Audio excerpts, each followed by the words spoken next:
Hey YouTube, Crimson Shadow 94 here.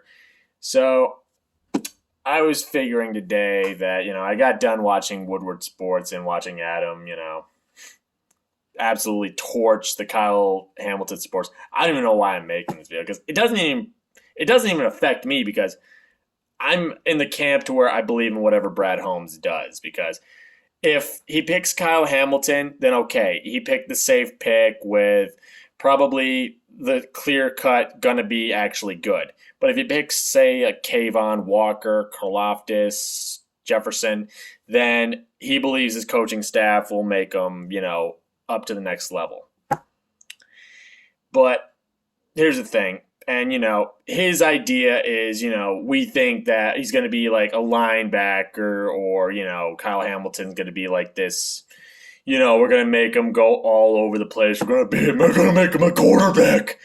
No, we already know it's going to be the Tim Boyle show in a couple years. We definitely know. Yeah, right. Here's the thing. Here's why I'm fine with Kyle Hamilton and why I have to put in my 2 cents with this. Okay, because again, Lions fans, this draft, I cannot wait for it to come because this is the most toxic I've ever seen the Lions fans during a draft because it is horrible. Here's the thing, okay? I've been a Lions fan for 20 years. Here's how I would sum this team up in one word. If. Why do I just call it if? Well, let me put it to you like this with dealing with the drafts I've seen over the years. Okay, you draft yourself Lincoln Tomlinson. Small-time school, but if he becomes this great center, then we got ourselves a franchise center for so many years. If. We're going to go pick up Pettigrew? Well, okay. If he learns to block, then he's going to be a great player for Stafford. If. And he couldn't even catch worth a damn, so. Eric Ebron. Oh, he's dynamic. He's fast. I know he can't block either. And he's very inconsistent with catching. But if we get him to catch, Jared Davis, we know he's dynamic on the run. He's an athletic freak. But if we can clean up his tackles, he's going to be great. Okay? And don't even get me started with the second round. Jolani Tavai, he's a big-bodied linebacker, and he's side to side, and he's got potential. I know he was a fifth-round pick projectedly, which I'm going to be honest, his rookie year, he played much better. But regardless, and then afterwards, he just tanked. Or don't even get me started with Tease Tabor. There's enough ifs for days on that one. And here's another one, Jeff Okudah. I know dang well he was slow on tape, slow on the combine, and has injury history. But if we can somehow go through all that, he'll be the great replacement for Slay. Now, I know you're wondering, where am I going with this when I say if? Okay? Here's my problem. Hutchinson is probably one of your safest bets at edge. If he's there, you take him, unless you could trade back. But here's my biggest argument. He's probably not going to be there. Even though I'd say Jacksonville should probably take a tackle, but hey, that's my opinion. But, okay, Hutch isn't there. What do you have? Walker. If. Kayvon Thibodeau. Another if. Jefferson. Another if. As much as, if I'm going to settle on any edge, I'd rather go George Karloftis. But again, even he's an if.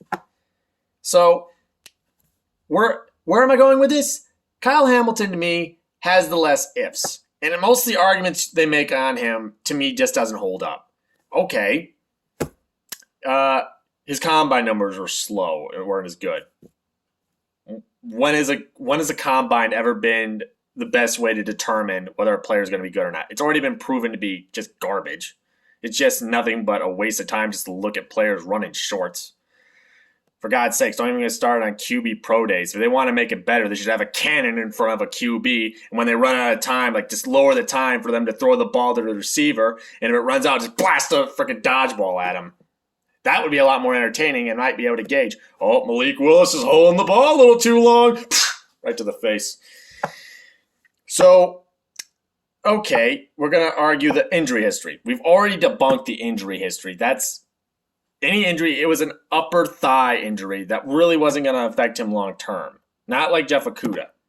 And on top of that, cornerback, and then trying to make the argument, well, this is like taking Okudah.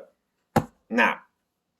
Cornerback is a much harder position. Okudah was not the best player available, okay? Here's the thing.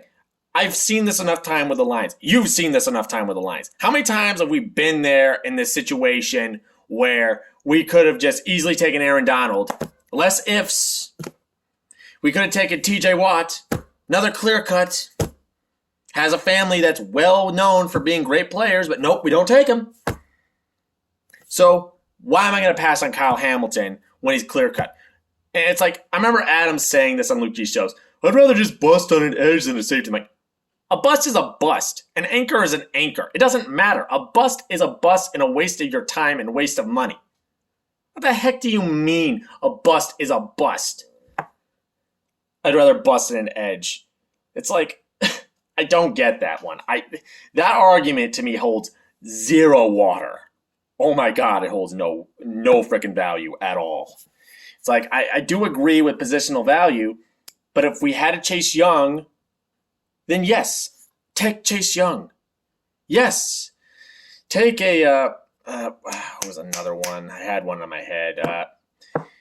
God dang it, San Francisco. I'm drawing a blank right now. Sorry. But yes, I agree. You would take the best player available at the best position, but when you don't have that, and especially when none of these edges in, say, last year's draft probably wouldn't even been in the top 10 or it been like, say, 7 or 8, then why am I settling for this at 2? That's where my problem lies. Don't get me wrong. If they do take Kayvon Thibodeau or Walker or Jefferson or Kalafdis, you're not going to see me complain because, again, I believe in the coaching staff and I believe they could probably coach it up. But again, that is if they can do it. And I don't need any more ifs in Detroit. I will live with it and pray it works. You know? That's just how I look at it. Even if they take Malik Willis, which I would be mad at it, but you know what?